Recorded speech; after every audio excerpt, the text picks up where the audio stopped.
அனைவருக்கும் வணக்கம். Welcome to tasty masala. இந்த வீடியோ உங்களுக்கு பிடிச்சிருந்துன்னா சப்ஸ்கிரைப் பண்ணுங்கள், லைக் பண்ணுங்கள், ஷேர் பண்ணுங்கள். உங்களுக்கு எங்களோட ஹோம்மேடு மசாலா ப்ராடக்ட்ஸ் வேணுன்னா டீட்டெயில் டிஸ்கிரிப்ஷன் பாக்ஸில் கொடுக்குறேன், கான்டாக்ட் பண்ணுங்கள். வாங்க வீடியோக்குள்ளே போகலாம். இன்றைக்கி நம்ம பார்க்க போகிற ரெசிபி வீட்டிலே செய்ய போகிறோம். பாதுஷா தான். ரொம்பவே டேஸ்ட்டாக இருக்கும். நீங்கள் கடையில் வாங்குறத விட நீங்கள் வீட்டில் இந்த மாதிரி செஞ்சு கொடுத்தீங்கன்னா நல்ல ஜூஸியாக டேஸ்ட் சூப்பராக இருக்கும். உண்மையிலே கடையில் வாங்குறத விட ரொம்ப பெட்டராக இருக்கும். கண்டிப்பாக ட்ரை பண்ணி பாருங்கள். வாங்க இந்த பாதுஷா எப்படி செய்யுதுன்னு பார்க்கலாம். ரொம்ப ரொம்ப சிம்பிளான ரெசிபி, டக்குன்னு செஞ்சிடலாம். ரொம்பவே டேஸ்ட்டும் நல்லாயிருக்கும். ஃபஸ்ட்டு நான் ஒரு 3/4 கப் அளவு மைதா மாவு எடுத்துருக்கிறேன். நல்லா சலிச்சு எடுத்துக்கோங்க. உங்களுக்கு மைதா மாவு வேண்டான்னா நீங்கள் கோதுமை மாவில் கூட செய்யலாம், நல்லாவே வரும். சலிச்சு எடுத்து 3/4 கப் மைதா மாவு எடுத்துருக்கிறேன். இப்போ இது கூட ஒரு 2லேருந்து 2.5 டீஸ்பூன் அளவுக்கு தயிர் எடுத்துருக்கேன். அதையும் அதில் சேர்த்துக்கலாம். தயிர் நல்லா சேர்த்தாச்சு. அது கூடவே கொஞ்சமாக ஆப்ப சோடா அது மட்டும் சேர்த்துருக்குறேன். ஒரு 1/4 டீஸ்பூன் அளவு சேர்த்துருக்குறேன். இப்போ நம்ம மிக்ஸி ஜாரில் ஒரு 2 டீஸ்பூன் அளவு சர்க்கரை கூட ஒரு 2 ஏலக்காய் போட்டு நைஸாக பொடி பண்ணி எடுத்துக்கலாம். பவுட்ராக்கி இதையும் நம்ம மாவு கூட சேர்த்துக்கலாம்.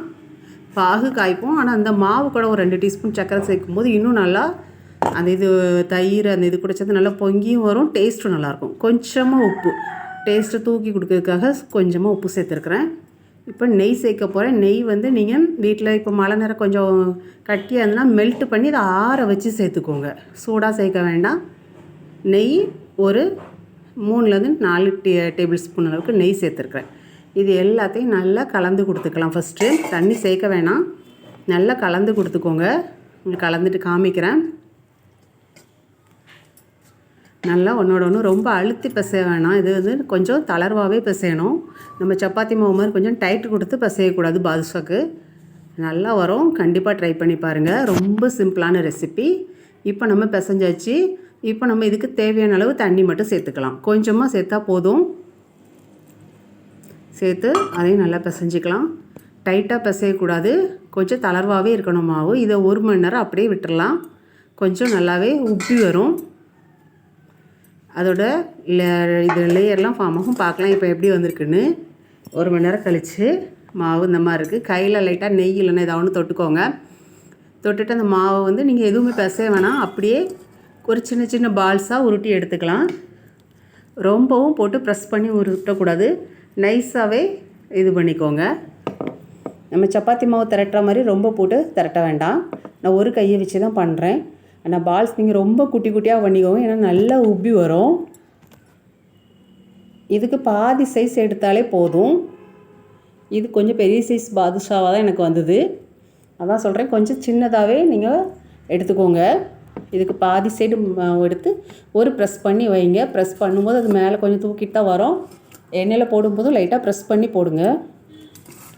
எல்லா பாதுஷாவையும் நம்ம ரெடி பண்ணி வச்சுக்கலாம். வச்சுட்டு உங்களுக்கு காமிக்கிறேன். ரொம்ப அழுத்தம் கொடுக்காதீங்க, லைட்டாக ரவுண்ட் ஷேப் பண்ணிட்டு இந்த மாதிரி வச்சுக்கோங்க. பாருங்கள், எல்லாத்தையுமே செஞ்சாச்சு. நடுவில் ப்ரெஸ் பண்ணி தான் வச்சேன், ஆனால் அதுவும் நல்லா ஒப்பிக்கிட்டு வருது. நம்ம தயிர் எல்லாமே சேர்த்ததுனால நல்லாயிருக்கும். டேஸ்ட்டு சூப்பராக இருக்கும். கண்டிப்பாக ட்ரை பண்ணி பாருங்கள். இல்லை பாதுஷா தானே கடையில் வாங்கிக்கலாங்கிறத விட இந்த மாதிரி வீட்டில் ஒருக்கா ட்ரை பண்ணி பாருங்கள். டேஸ்ட் உண்மையிலே நல்லாயிருக்கும். இப்போ நம்ம எடுத்த 3/4 கப்பு மாவுக்கு 1/2 கப் அளவு சீனி எடுத்துருக்குறோம். இது கூட தேவையான அளவு தண்ணி சேர்த்து நல்லா ஒரு 1/2 டம்ளர் அளவு தண்ணி சேர்த்து நல்லா பாகுப்பதம் வேண்டாம், ஒரு கம்பி பாகுப்பதம் வேண்டாம். அதுக்கு கொஞ்சம் முன்னக்கூட்டியே ஆஃப் பண்ணிடுங்க. கம்பி பாகுப்பதத்துக்கு கொஞ்சம் முன்னுக்கூட்டி, அந்த பிசு பிசுன்னு லைட்டாக ஒட்டி வரும்ல, அதுக்கு கொஞ்சம் முன்னூட்டி ஆஃப் பண்ணி வச்சுக்கலாம். இப்போ நம்ம கொஞ்சமாக எண்ணெய் எடுத்துருக்குறோம். இதில் இந்த பாதுஷாவை போட்டு ரொம்ப லோ ஃப்ளேமில் தான் தீ இருக்கணும். நல்லா சூடாக இருக்கணும் ஆயில். ஆனால் லோ ஃப்ளேமில் வச்சே நீங்கள் அதை பொரித்து எடுக்கணும். ஃப்ளேம் கூட்டினீங்கன்னா வெளியே இதாகும், உள்ளே வந்து வேகாது. நல்லா உப்பி வரும். நீங்கள் பாருங்கள் போட்டதுக்கு அது எவ்வளோ பெருசாக வருதுன்னு. அதனால் கண்டிப்பாக இதுக்கு பாதி மாவு அளவு நீங்கள் எடுத்து செஞ்சாலே கரெக்டாக இருக்கும். பார்த்தீங்கனாலே தெரியும், நல்லா உப்பி வரும். இப்போ நம்ம இதை பரட்டி விட்டுக்கலாம்.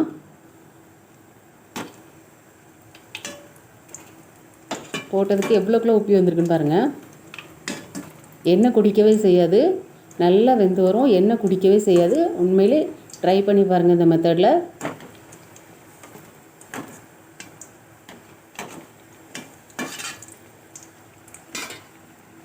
ரொம்ப டேஸ்ட்டாக இருக்கும். நல்லா ஜூஸியாக லோ ஃப்ளேம்லேயே வச்சு குக் பண்ணுங்கள். 2 பக்கம் மாற்றி மாற்றி நல்லா லோ ஃப்ளேம்லேயே வச்சு வேகட்டும் பொறுமையாக. இது பாகுப்பதம் நம்ம ரெடி ஆகிட்டு அப்படியே ஆஃப் பண்ணி வச்சுருக்கணும். சூடாக தான் இருக்குது. இந்த பக்கம் நம்மளுக்கு பாதுஷாவும் ரெடி ஆகி வருது.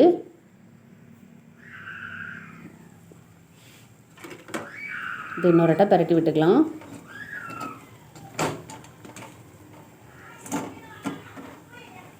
நீங்கள் இதுக்கு பாதி அளவு மாவு எடுத்து செஞ்சாலே போதும். எனக்கு கொஞ்சம் பெரிய சைஸாக தான் வந்திருந்தது. டேஸ்ட் ரொம்ப நல்லா இருந்தது. கண்டிப்பாக ட்ரை பண்ணி பாருங்கள். இல்லை 2 பக்கமும் பொன்னிறமாக வேக வச்சு எடுத்துக்கோங்க.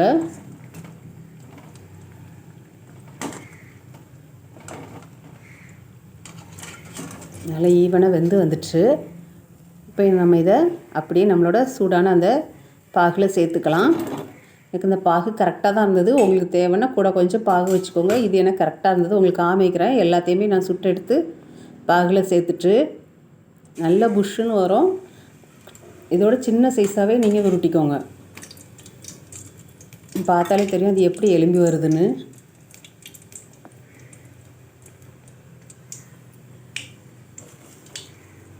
வெடிக்கெல்லாம் செய்யாது. நல்லாயிருக்கும். டேஸ்ட் சூப்பராகவும் இருந்தது. கண்டிப்பாக ட்ரை பண்ணி பாருங்கள். இந்த மாதிரி ஒன்றா நல்லா பொரித்து எடுத்துக்கலாம். இல்லை நிறைய எண்ணெய் வச்சு பொரிக்கணும். எல்லாத்தையும் கூட ஒரே நேரமாக லோ ஃப்ளேமில் மட்டும் வச்சு பொரிக்கணும். 2 பக்கமும் நல்லா பொன்னிறமாக வர்ற மாதிரி பொரிச்சிடுங்க.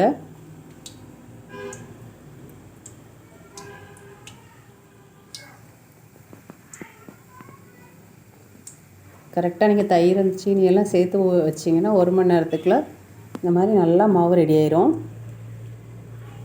எல்லாத்தையும் எடுத்தாச்சு. பாகில் போட்டு எடுத்து வச்சுருக்கிறேன். மேலே கொஞ்சோண்டு பாதாமை துருவி சேர்த்துக்கிறேன்.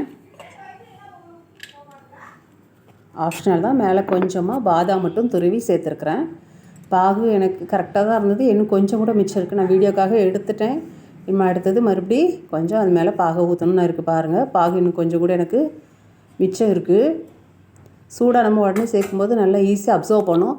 ஒரு மணி நேரம் பாகில் ஊறினா போதும். நம்மளோட டேஸ்டியான பாதுஷா ரெடி ஆகிட்டு. கலர் எவ்வளோ அட்ராக்டிவாக இருக்குது பாருங்கள். டேஸ்ட் உண்மையிலே சூப்பராக இருந்தது. நீங்கள் கடையில் வாங்குகிற ஸ்வீட் இந்த மாதிரி வீட்டில் ஒருக்கா செஞ்சு சாப்பிட்டிங்கன்னா கடையில் கண்டிப்பாக வாங்க மாட்டீங்க. அவ்வளோ டேஸ்ட்டாக இருந்தது. ரொம்ப ரொம்ப ஈஸியான ரெசிபி. யார் வேணாலும் ட்ரை பண்ணி பார்க்கலாம்.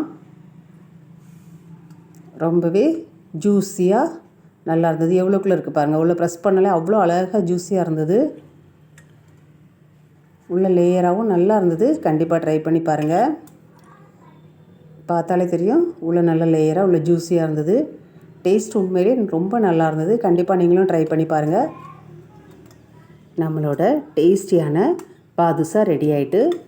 நீங்களும் ட்ரை பண்ணி பார்த்துட்டு டேஸ்ட் எப்படி இருந்ததுன்னு கமெண்டில் சொல்லுங்கள். வீடியோ பார்த்த அனைவருக்கும் நன்றி. தேங்க்யூ.